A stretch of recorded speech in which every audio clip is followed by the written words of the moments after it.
Broadcasting. Hello, everybody. How we doing? Welcome to Live the Nine, and let's start the show. It's time, it's time, it's time.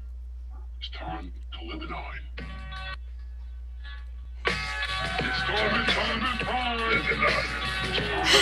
Live the nine.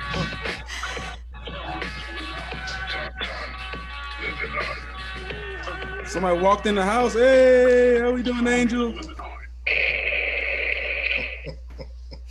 How we doing, everybody? How we doing? I am Coach Corey. I am live from the office once again.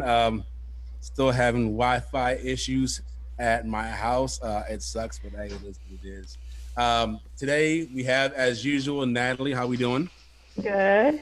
We have Coach E. What up, E? What's up, everybody? What is up? A very, very, very special guest with us. We've known Sue Hite, Miss Hite, for a very long time. She's a great supporter of us. We absolutely love and adore her. Everybody, welcome to. How we doing, Miss Hite? I'm doing great. How are you guys? Good. Good. Good. So, Sue, we're going to have some questions for you. I didn't introduce her properly as far as telling what she is. She is a teacher at Columbus City Schools, Woodcrest to be exact, an elementary school. She will be answering questions for us. But before that, Natalie, let's tell everybody what's going on. All right, we are in our second week of programming. We do have our target class going live again today at 3. That is for our 5- and 6-year-olds. So if you are brand new to golf, brand new to the first tee, that is a great program for you to get involved with, or your little ones to get involved with. It's going to be an introductory to golf, but they're also going to do some crafts, some games, things like that. Our coaches are really excited to welcome everybody back and see some new faces. All that information, again, is at our website, tftco.org, top right corner, TFTCO at home, and it's all listed there. That's about all I have. Nothing new. We have some exciting things coming up, but for right now, that's all I got. All right. Okay. All right. So, Sue, like I said before, we have questions for you. And for those listening, if you have questions, by all means, please get ready to ask Sue. Have them ready. Oh, yeah. Thanks. Forgot that part. Please ask questions. Facebook. Here on Zoom, in the bottom of Zoom, you'll see chat or Q&A. Click either of those. Submit them. I will see them there. Might not get to every question, but we will try our best. Yes. So a little background with Sue, with Miss Hite. For those who don't know, we're in Columbus City Schools pretty heavy. We're in 70 plus schools a year, but once upon a time we were only in 2.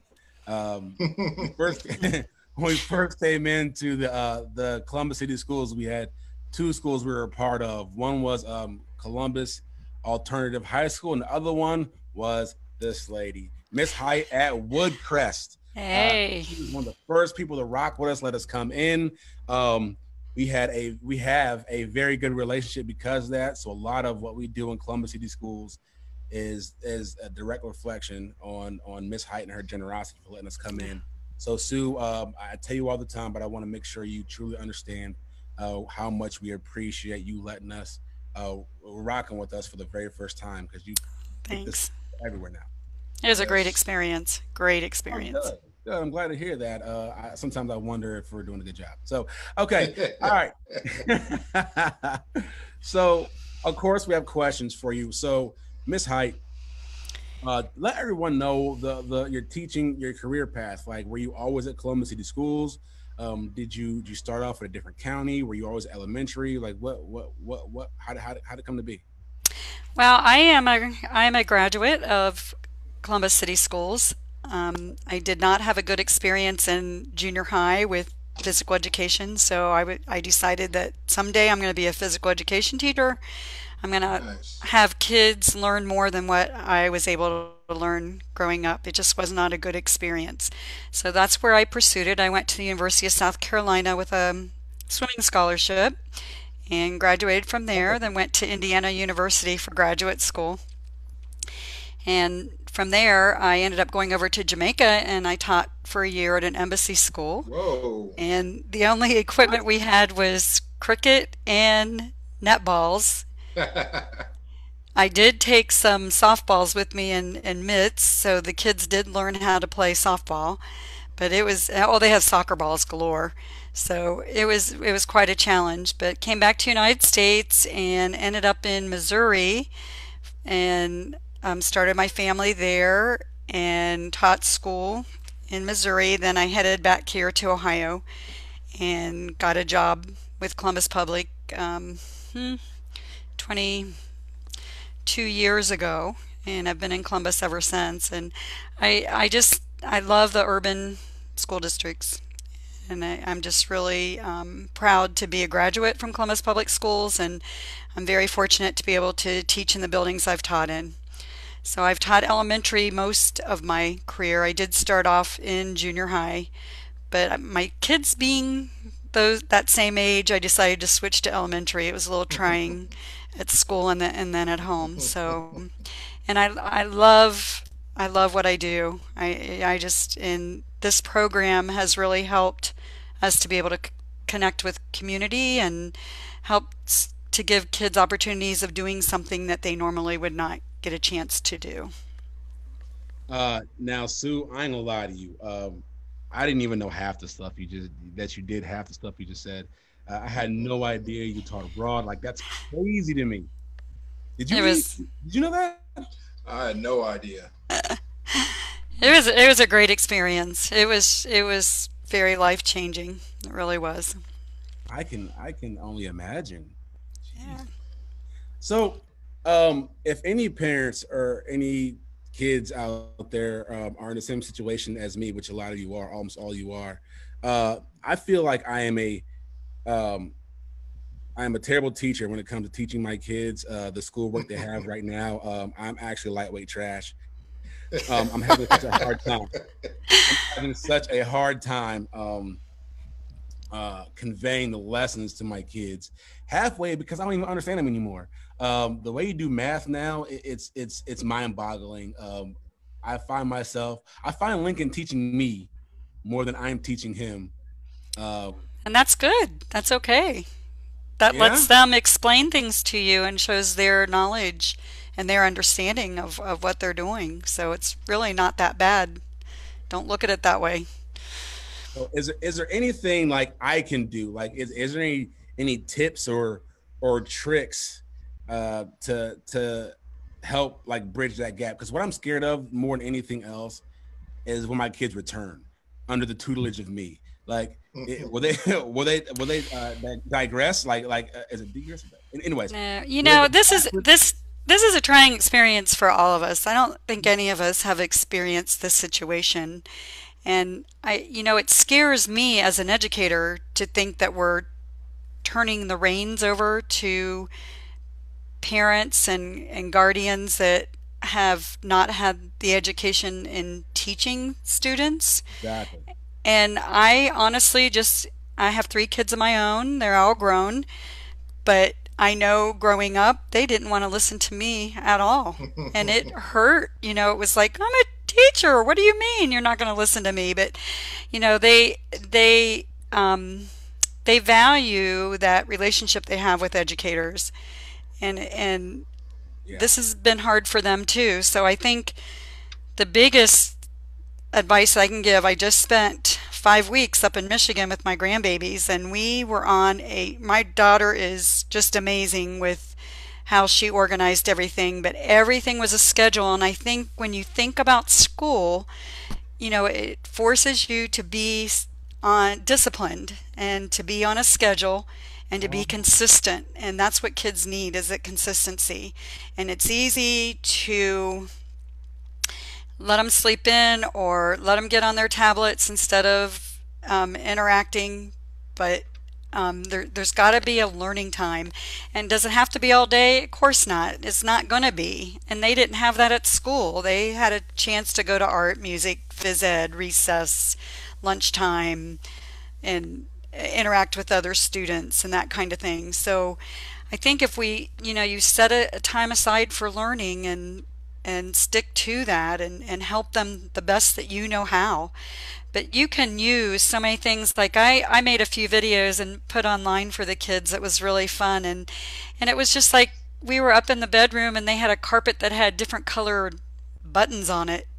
And so I'd say, okay, I want you to jump to the blue button. And so they'd all jump to a blue button and then we'd go to a pink and we just made a great big game of it. And so then we do, well, how about hopping and how about a bear crawl? And so you just got them going and it was really fun just to interact and move and put some learning in it. And then I also did a My Plate with my older grandson while the other kids were sleeping and got a paper plate out and we made a My Plate with it and then we talked about the different foods that went on it. So you just take Awesome. opportunities that you have to learn. It doesn't have to be a rigid, we're going to do math and this is how you do it.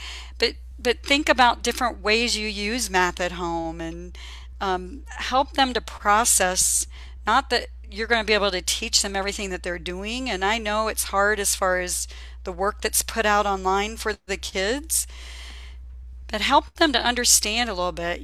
Put it in their range like, okay, I just went to the grocery store and I spent $50. What do you think costs the most? Let's put these items out and look at them and talk about that. Or there's just all kinds of things that you can do that you're using education to help your kids to process.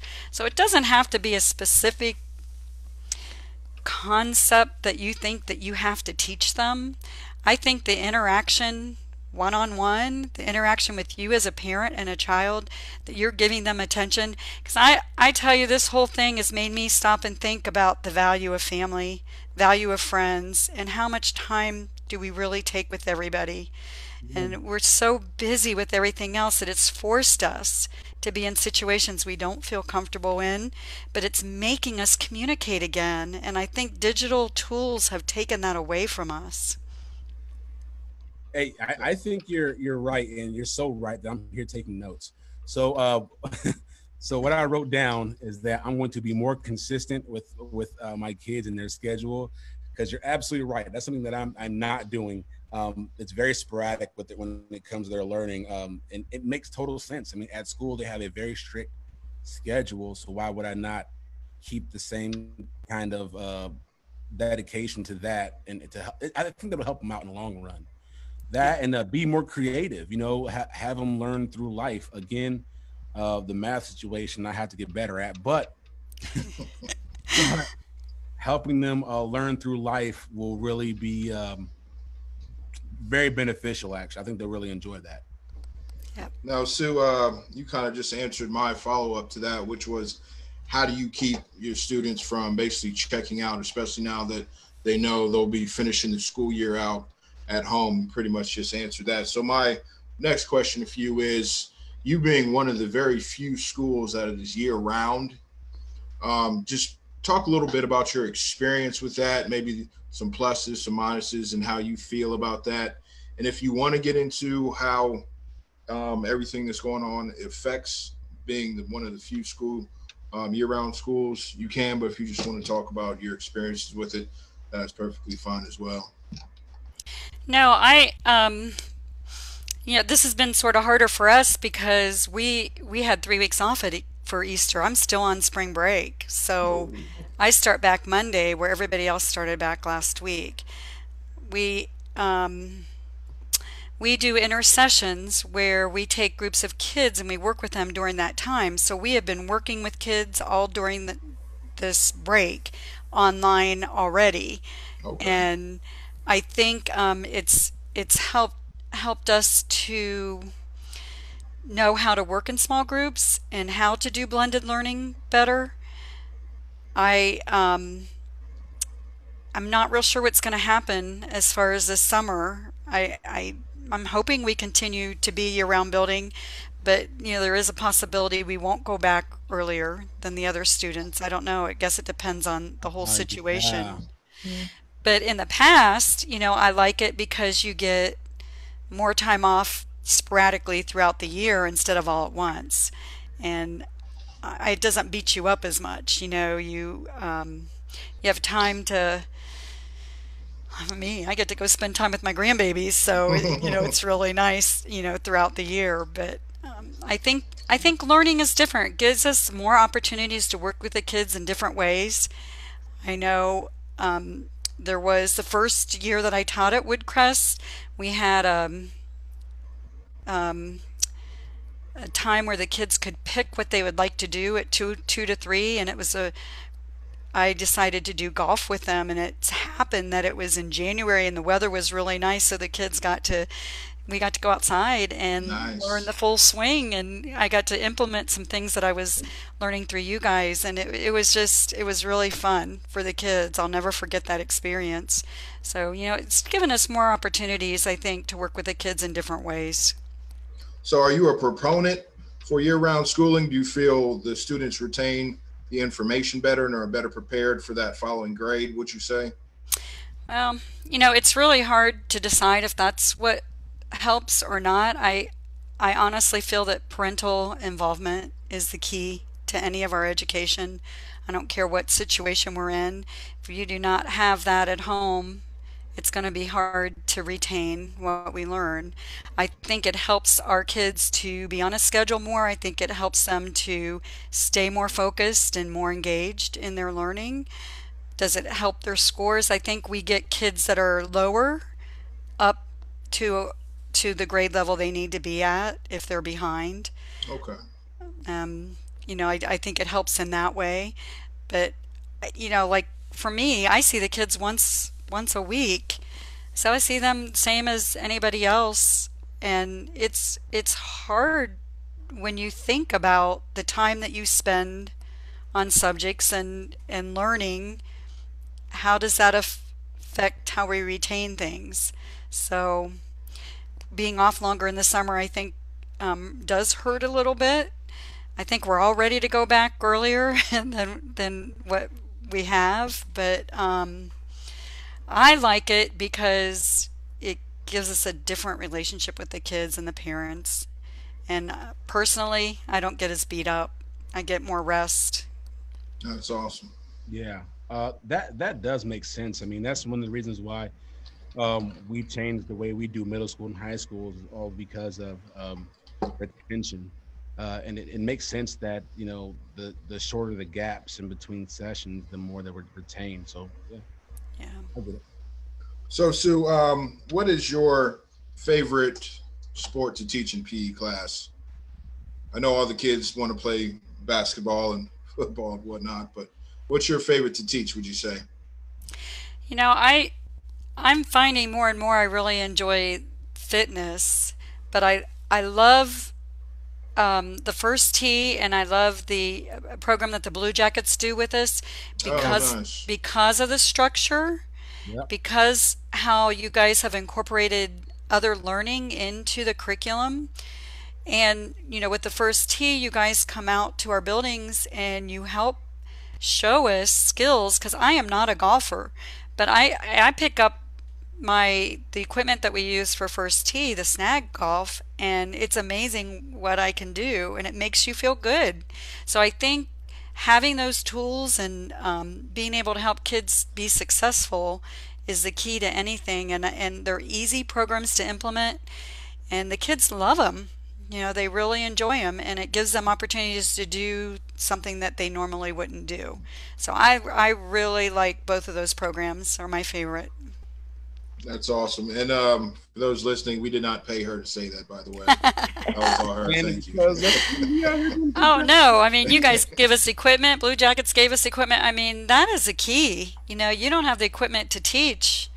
It's hard. You want to keep everybody busy and everybody engaged, and you guys have just been awesome with the way that you've implemented things and shown us how to have a class of 30 plus kids and still be able to keep everybody active and safe. That's number faith one. Yeah. is big. All right, we all good. Anything Yeah. else? All Good, right. man. So thank you, Sue, for You're for welcome. taking us through your background and help Mhm. educating people like myself Oh, about how to be a more effective teacher per se. But now we have a segment that we love to do every time. It is called Living or Story Time, Living the Nine Story Time, Living the Nine Story Time. And today's core value is judgment, and today's healthy habit is school. So You and Natalie, meaning you being Sue, Sue and Natalie will have school. Ethan and I will tackle judgment. Natalie, when you are ready. Actually, yeah, I'm skipping around. I'm messing up. I think it's trivia first, right? Is that what it is? Yes. Yeah, trivia then story time. Well, I'm slipping. This is why we go through things, but I'm slipping. So by all means, Natalie, hit us with some trivia. Trivia. All right. I am ready. I've got a couple for you. I'll do an easy one. Okay. And you people that are listening, you are welcome to chime in. If you think someone has a really absurd answer and you're like, Corey, why would you answer that? Like, that was way off. We want to hear it. We like to hear that stuff. Hold on. First of all, why Corey? Why is Corey here? Corey, why? What? I appreciate that. All right. Easy one, I think. In The Wizard of Oz, what did the Tin Man ask? Oh, by the way, these are all multiple choice, so please wait until I read all four answers. In The Wizard of Oz, what did the Tin Man want from the wizard? Ooh. Brain, an oil can, a dog, or a heart? Can we answer now? Oh. Oh, this is my son did this in school, but go ahead.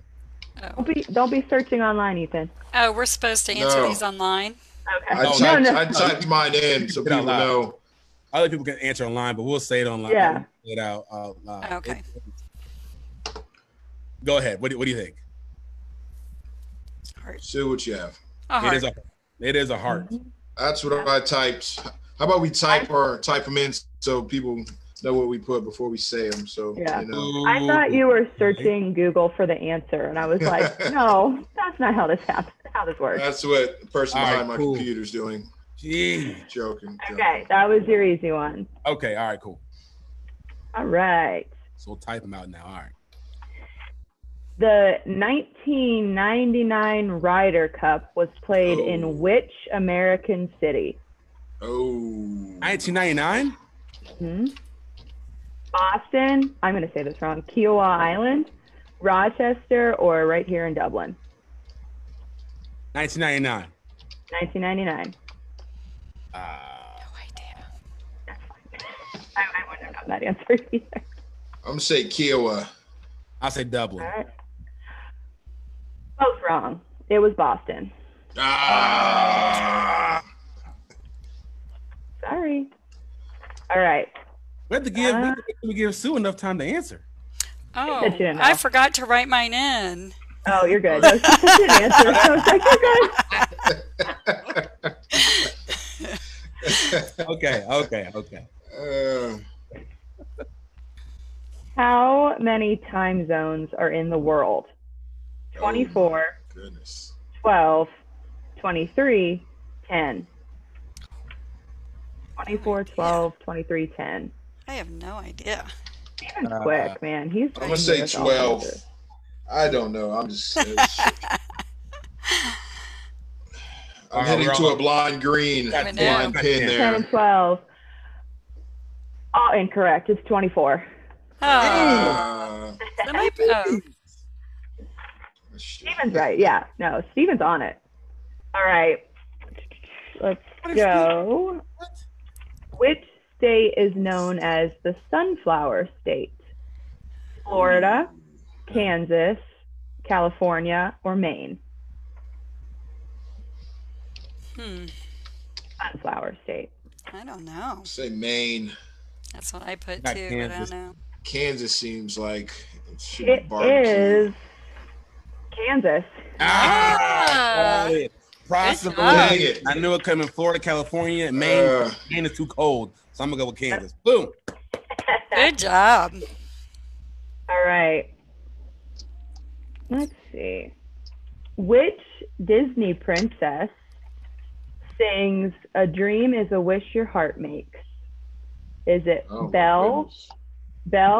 Jasmine, Aurora, who is Sleeping Beauty? I did not know that for the longest time. Or Cinderella?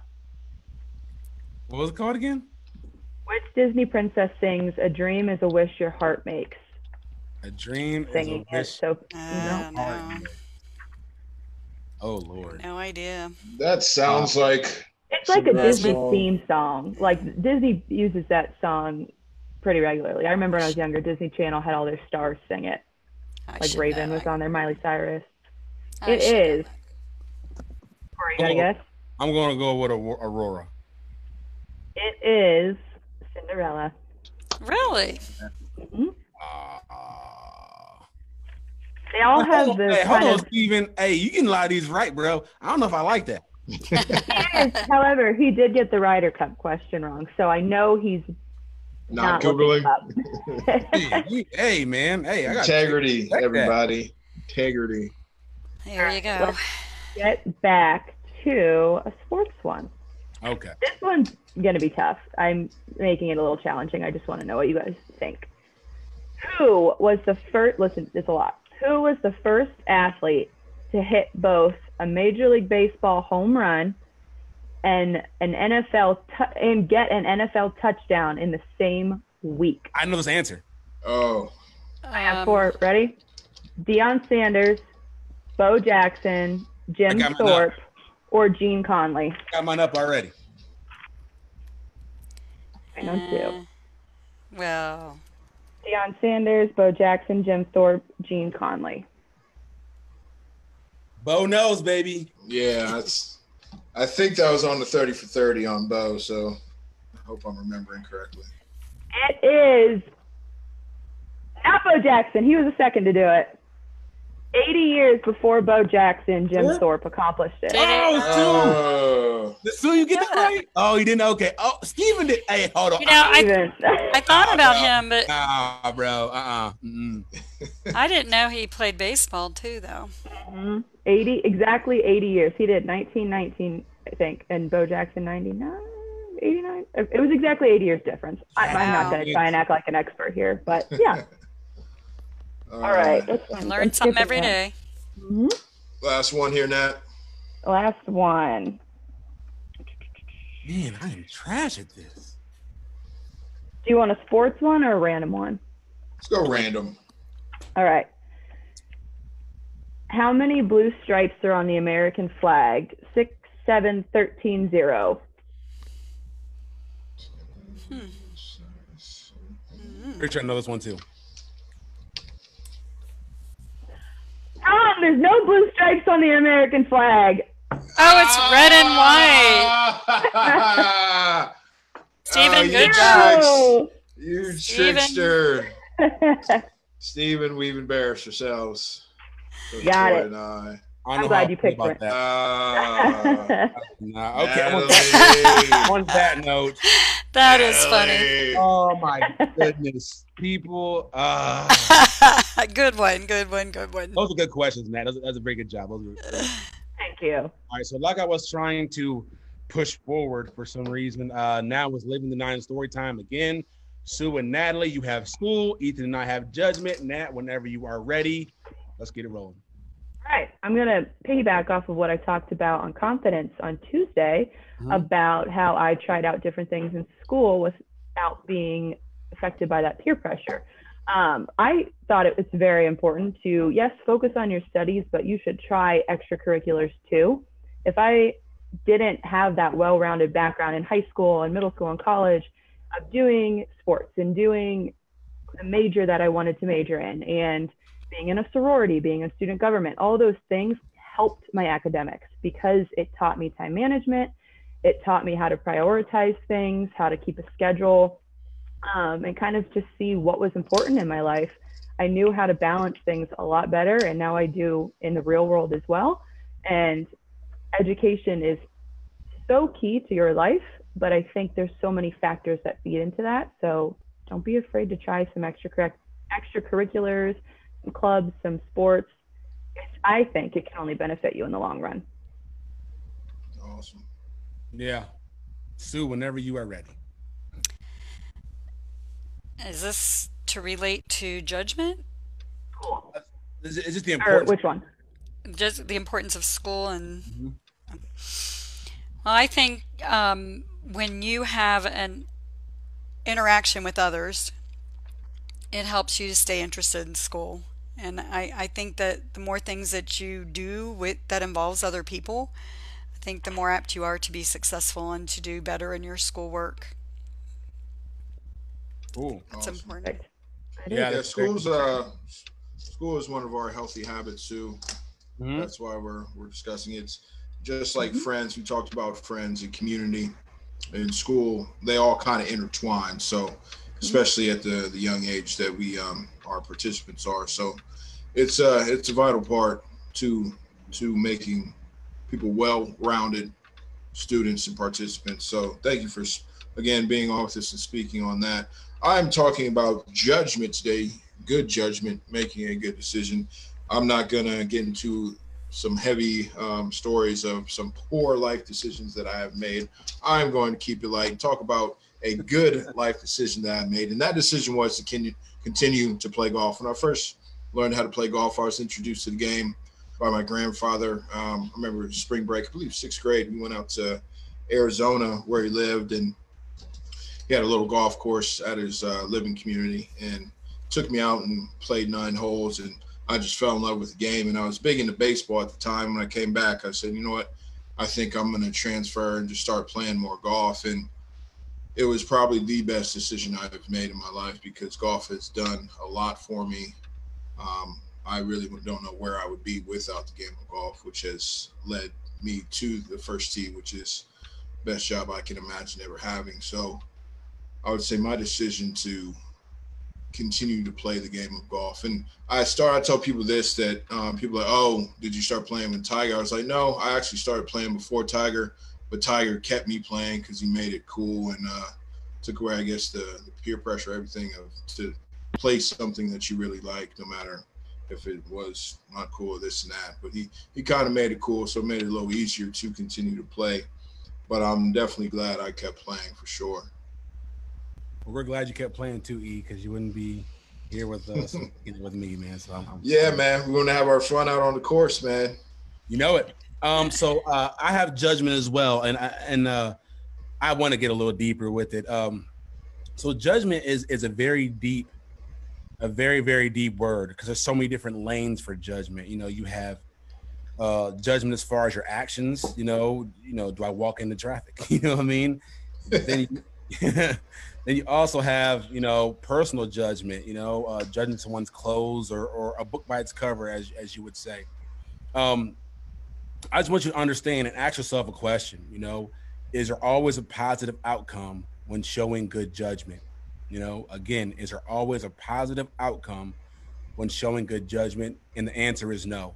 Um, Sometimes good judgment may lead to losing a friend, um, losing a job. There are sometimes things that happen in life by you trying to do the right thing, showing good judgment. But just because that happens doesn't mean we abandon good judgment. There's certain things in this life that we cannot control. You have to understand and relinquish that control. It gets to a point where all you can do in any situation is the best you can do. You make the best judgment that you think you can make and let the cards fall where they're going to fall.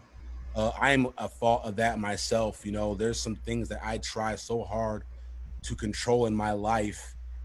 In all actuality, I can't.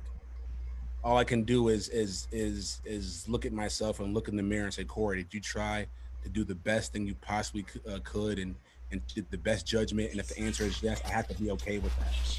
You know.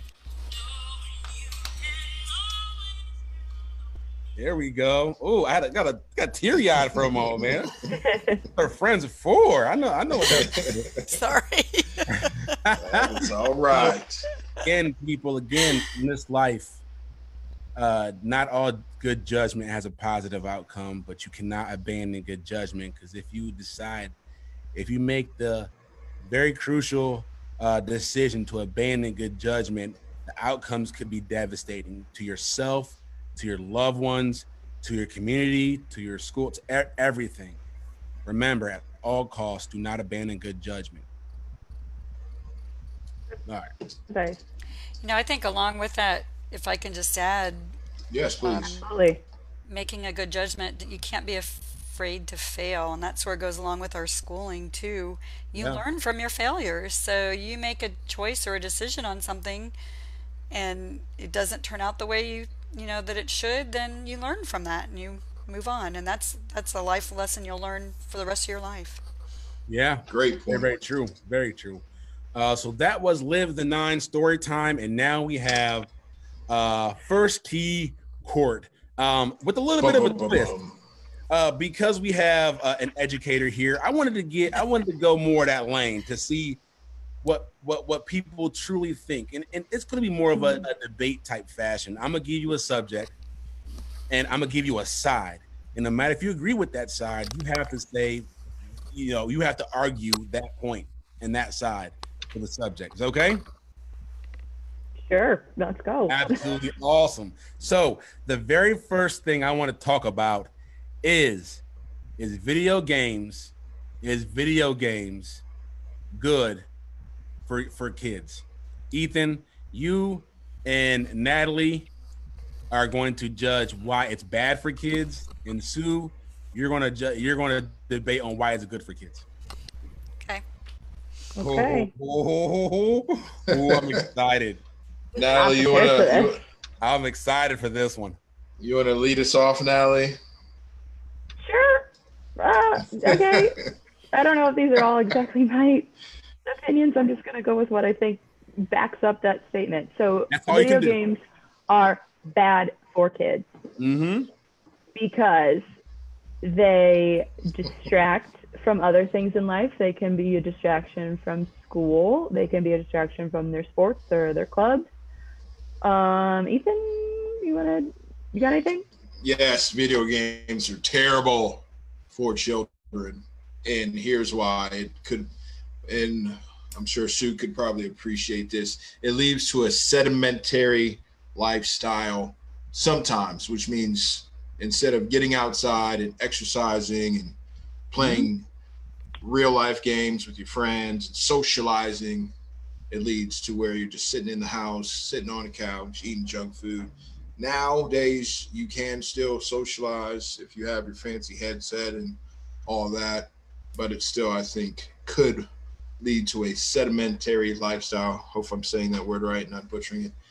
And you don't get out and really get some exercise and enjoy yourself. So that's my argument. Sue, take it away. I like that. And Sue, you're going to tell us why you think video games are great for kids. I think that video games helps you use strategic methods to win, to understand the game, to understand offense, defense. It helps you to do some higher level thinking that you normally wouldn't have. I mean, it's amazing to hear the kids talk at school, about some of these games. And my son is a big gamer, and it makes me so mad sometimes because he gets on that phone and you can't talk to him. But but they have a goal. They're working towards being successful with it, and it's engaging. All right. I like it. And to like Sue's both point, it sides. does help build hand-eye coordination as well. Very true. So I jumped to your side real quick. Sue. There you Man, go. got fast. Jeez, what's going on? So now, I like that, and I like this. I want to talk about another thing that kind of sort of pertains to school. How do we, or in a sense, Ethan, Natalie, and Sue, the argument is organic foods, right? Natalie, you're going to tell us why organic food is the best way to go. Sue and Ethan, you're going to say why it's not as good as you think it is. All You guys can go first. You gotta think, man. Yeah, line your toes. I like Yeah. it. On the spot. I love it. I don't know. People put organic on things that I'm not so sure they are. What exactly you mean by being organic? I think, it's a fad in a lot of ways because people think it's better for you just because it says organic. That doesn't always mean it is. I guess it depends on the source. Okay. That's a very good point. Who's to say that it truly is organic? That's a very good point. And to add to that, and not trying to take it to a dark side here, but my father lived to 84 years old, and I know he didn't have anything organic in his life. So if you can make it to 84 years old without one thing of being certified organic, I think that's all right. Not that he had bacon sandwiches every day and drank a 2 liter soda pop, but it's one thing where I think, like Miss Sue says, organic might be a fad and maybe a little overrated when it comes to that point. Natalie. Sorry, I'm just reading some comments on Facebook. Okay. It's on the last one, so we can go back to that. But great point. I am going to twist this a little bit and say that some non-organic food is good in moderation. I don't think you should completely rule it out of your diet. But, I don't like that. Oh, you're on the fence, Natalie. You're on the fence. I gotta do what Corey asked. Organic food, you have a better idea of where your food is being sourced from. Things like fruits and veggies, and they're organic, they're coming from the ground. They're not being made in a factory. They are clean.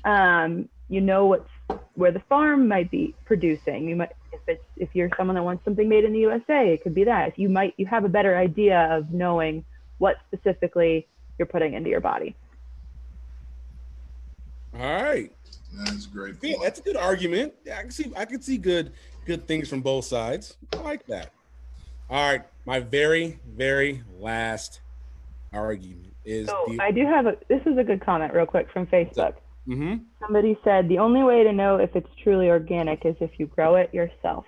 Ooh. There you go. Hey. That's a good point. Yeah. I like that. Hey. Get the COVID gardens going. There we go. All right. So this goes into sports, right? It goes into sports. Do you feel tackle football before middle school age is appropriate? Ethan, you're going to argue yes. Natalie, and Sue, you're going to argue no. Will you say the question one more time? Sorry, I was sending a message. Is tackle football appropriate for kids before middle school age? And I am what?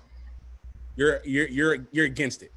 I'm against. Okay. You and Sue are against. Ethan, you are for. Whenever you are ready, let's hear. All right, ladies, you want to go first? Yeah, I'll go first. Ooh, she's on it. She's spicy. She's like, yes, I got it. I'm already. I'm not loaded. I struggle because my son played hockey mostly.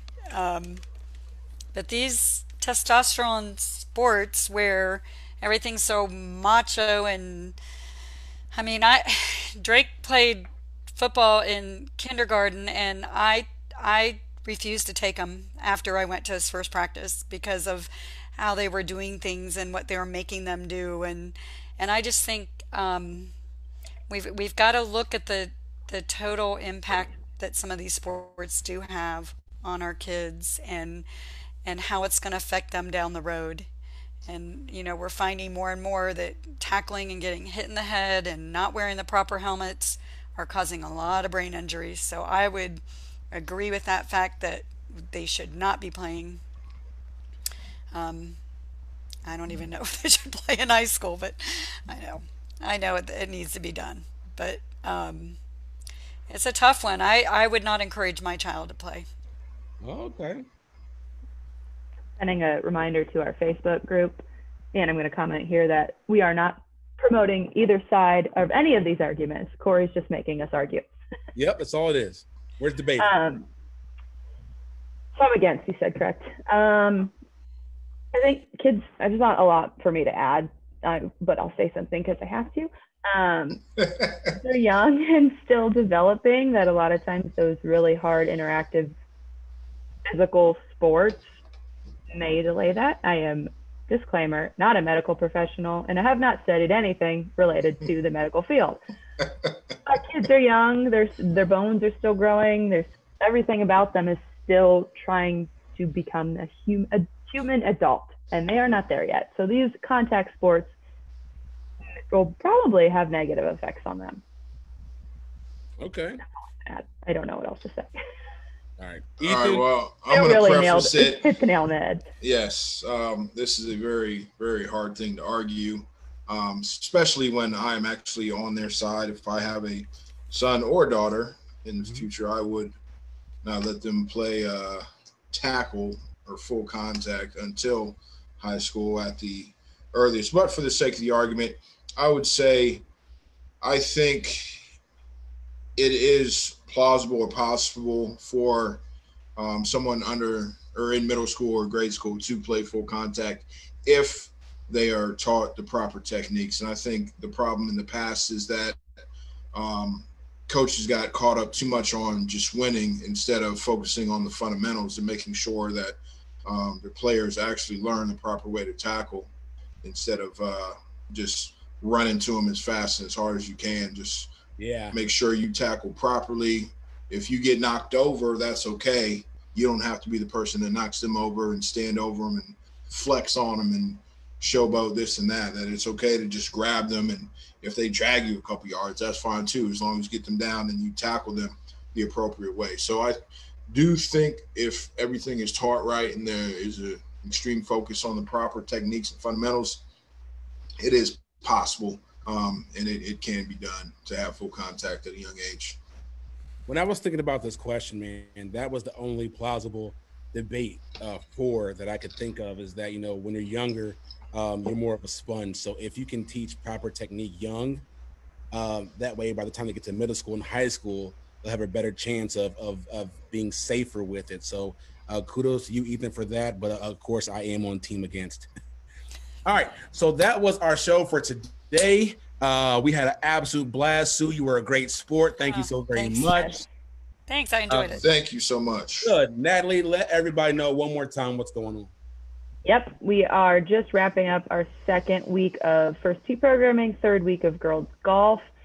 Everything is accessible on our website and our YouTube page. All the recordings are posted on YouTube as well. So if you want to go to our website, tftco.org, click in the top right corner, TFTCO at home. You'll see all the upcoming classes. You'll see the equipment that you'll need, some handouts, some fun games. All the recordings are there. You can also, if you want to just go to youtube.com, type in First Year Central Ohio, you will see all the videos that we've posted as well. But anything you do need, shoot one of us an email. Again, we're not in the office, obviously, so email is the best way to get a hold of us. No matter what staff member you get to, we'll relay it to who needs to talk to you. So let us know if you need anything. We still are offering equipment drop off as well. So if you are in need of clubs, in need of balls, anything, let us know. All right. Again, thank everybody for tuning in. Thank you, Sue, one more time. Thank you. That is our show. And we'll see you next Tuesday at 1:00. Okay. See you later.